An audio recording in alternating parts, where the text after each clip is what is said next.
అలానే ఎంసీఎస్రావు. ఒకప్పుడు అమెరికా అధ్యక్షుడన్న ప్రపంచ దేశాలకి గౌరవం ఉండేది. కారణం అమెరికా అనేక దేశాలకు సహాయం చేస్తూ ఉంటుంది. అలాగే డబ్ల్యూహెచ్ఓలో కానీ, డబ్ల్యూటీఓలో కానీ, ఐక్యరాజ్య సమితిలో కానీ ఇక్కడ కీలకంగా ఆ దేశం ఉంటుంది. కానీ ఇప్పుడు అంతర్జాతీయంగా ఉండేటువంటి అన్ని సంస్థల నుంచి అమెరికా వైదొలిగింది.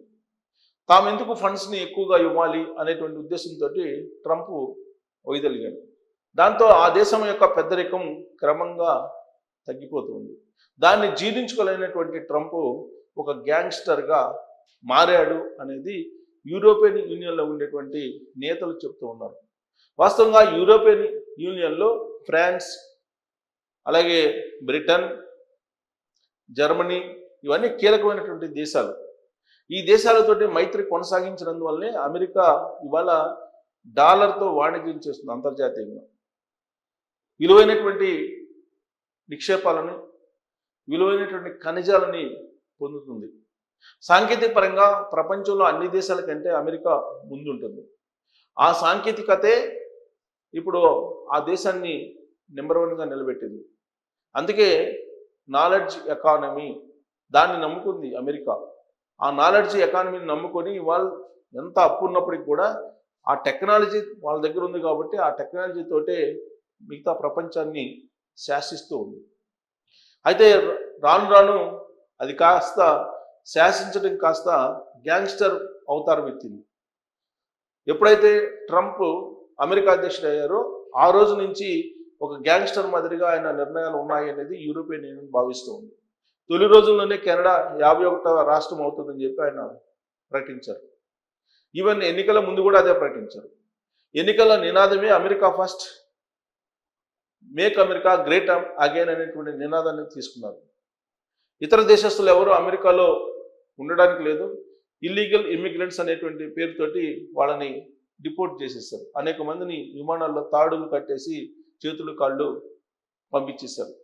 ఇదంతా ఒక భయానకమైనటువంటి వాతావరణాన్ని సృష్టించారు. ఫస్ట్ ఏమో ఇల్లీగల్ ఇమ్మిగ్రెంట్స్ అన్నారు.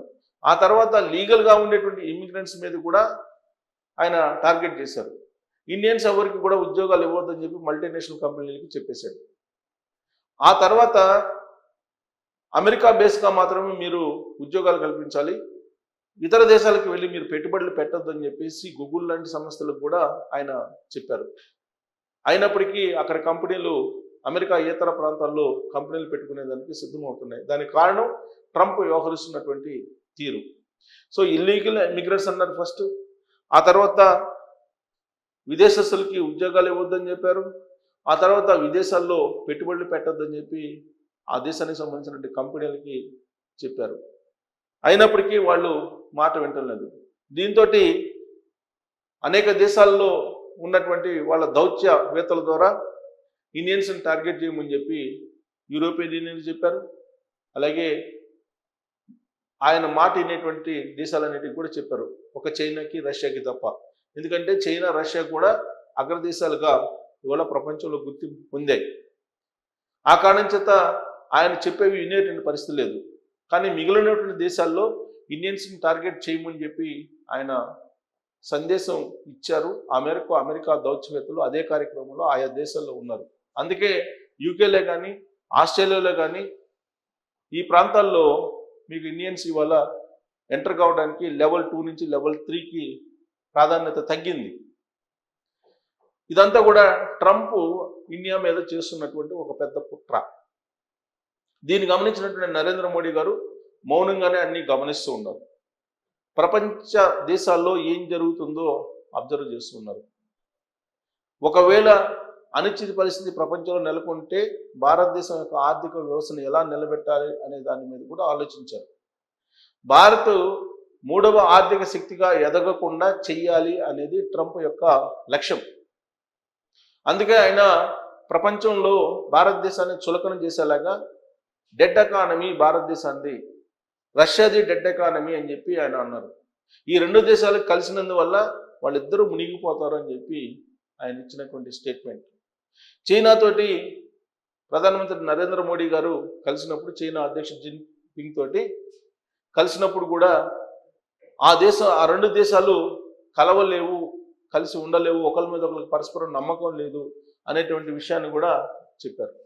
ఇలా యూరోపియన్ యూరోపియన్ యూనియన్ ఇతర దేశాల్లో అంటే ఐరోపా దేశాల కాకుండా ఇతర దేశాల మధ్య కొంత సఖ్యత లేనటువంటి వాతావరణం క్రియేట్ చేయాలని ప్రయత్నం చేస్తూ యూరోపియన్ యూనియన్ని తన గుప్పిట్లో పెట్టుకోవాలని చెప్పి ప్రయత్నం చేశారు. దాంట్లో భాగంగా ఫస్ట్ వెనుజులా అధ్యక్షుడు మధురోని కిడ్నాప్ చేశారు, న్యూయార్క్ జైల్లో పెట్టారు.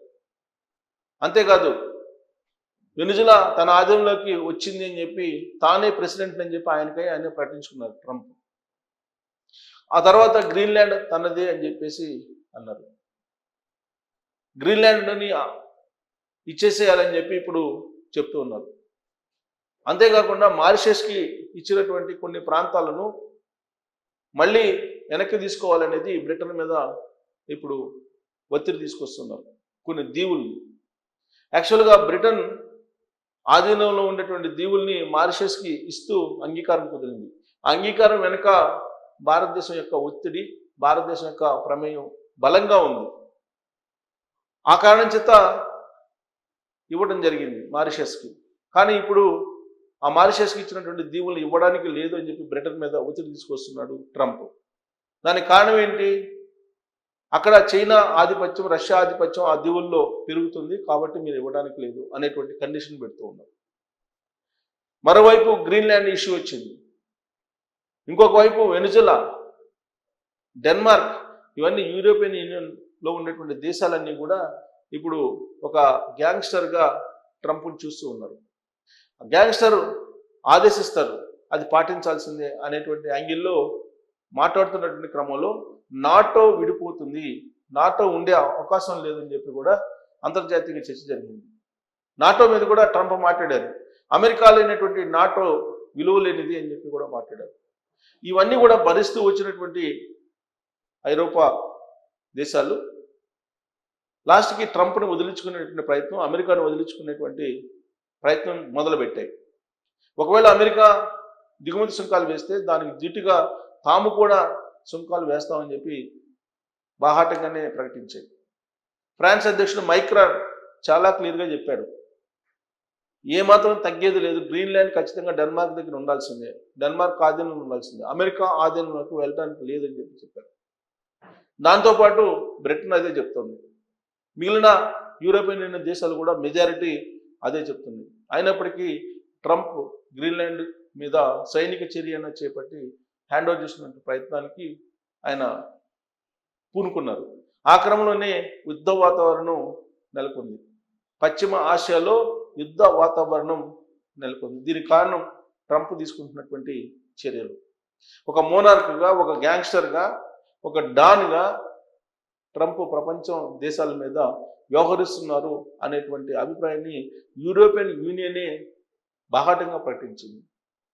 మిత్ర దేశాలుగా ఉన్నటువంటి దేశాలే ఇవాళ అమెరికాని ఒక శత్రు దేశంగా చూస్తూ ఉన్నాయి. ఇలాంటి పరిస్థితి అమెరికాకు గడ్డు రోజులు తీసుకొచ్చి పెడుతుంది అనేది క్లియర్గా అర్థమవుతుంది. దానికి కారణం ఏంటంటే డాలరేతర వాణిజ్యానికి అనేక దేశాలు ముందుకు వస్తూ ఉన్నాయి. రీసెంట్గా నరేంద్ర మోడీ గారిని యునైటెడ్ అరబ్ ఎమిరేట్స్ ప్రెసిడెంట్ కలిశాడు, బ్రిక్స్లో చేరడానికి సిద్ధమయ్యారు. అలాగే దక్షిణాఫ్రికా, ఇండోనేషియా, ఈ దేశాలన్నీ కూడా డాలరేతర వాణిజ్యం చేయడానికి సిద్ధమవుతున్నటువంటి తరుణంలో వస్తున్నటువంటి ప్రమాదాన్ని గ్రహించినటువంటి ట్రంప్ ఒక అడుగు ప్రస్తుతానికైతే వెనక్కి వేశాడు. యూరోపియన్ యూనియన్ దేశాలను గౌరవిస్తూ గ్రీన్లాండ్లో ఉద్రిక్త పరిస్థితులను తగ్గిస్తాను, సైనిక చర్యను ఆపేస్తానని చెప్పి ఆయన దావోస్లో ప్రకటించారు. అంటే గ్యాంగ్స్టర్ ఎప్పుడైనా గ్యాంగ్స్టరే. తాత్కాలికంగా ఒక అడుగు వెనక్కి వేసిన సమయం చూసుకొని ఖచ్చితంగా యూరోపియన్ యూనియన్ని చీల్చేటువంటి ప్రయత్నం లేదా యూరోపియన్ యూనియన్ని తన కబంధ హస్తాల్లో పెట్టుకునేటువంటి ప్రయత్నం ఖచ్చితంగా ట్రంప్ చేస్తాడు. సో ఒక గ్యాంగ్స్టర్గా ఆయన వ్యవహరిస్తున్నాడు. ఈ గ్యాంగ్స్టర్ని త్వరలోనే అధికారం నుంచి దించేయాలి అనేటువంటి ప్రయత్నం కూడా అమెరికాలో ఉన్నటువంటి పౌరులు చేస్తూ ఉన్నారు. అది ఎంతో దూరంలో లేదు అని చెప్పి అంటూ ఉన్నారు. అసలు గ్రీన్లాండ్ మీద అమెరికా అధ్యక్షుడు ట్రంప్ ఏమనుకుంటున్నాడు అనేది వాళ్ళ అంతర్జాతీయంగా న్యూస్ వచ్చేది. దావోస్లో ఆయన అభిప్రాయం వ్యక్తం చేశారు. ఏమన్నారనంటే క్లుప్తంగా, గ్రీన్లాండ్ అమెరికా, రష్యా, చైనా మధ్య వ్యూహాత్మక ప్రాంతంలో ఉంది. భద్రతా కారణాల రీత్యాని అమెరికా ఆ భూభాగాన్ని కోరుకుంటుంది తప్ప అరుదైనటువంటి ఖనిజాల కోసం కాదు. అమిత శక్తిని, బలాన్ని ఉపయోగిస్తే తప్ప మాకు అది దక్కకపోవచ్చు. అలా చేస్తే మమ్మల్ని ఆపే శక్తి కూడా ఏదీ లేదు. కానీ నేను అలా చేయను. దాన్ని స్వాధీనం చేసుకోవడం కోసం నేను బలప్రయోగం చేస్తానని అందరూ అనుకుంటున్నారు.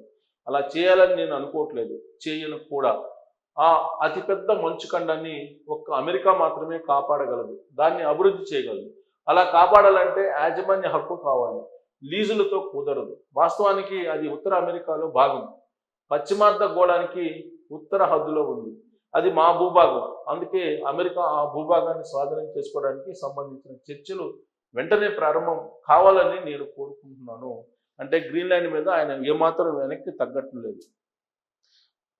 అలా అని చెప్పి సైనిక చర్యకి దిగనంటున్నారు, చర్చలకు రావాలంటున్నారు. ఒకవేళ రాకపోతే ఖచ్చితంగా మీరు ఇబ్బంది పడతారని చెప్పి ఒక గ్యాంగ్స్టర్గా ఆయన వార్నింగ్ ఇస్తున్నారు.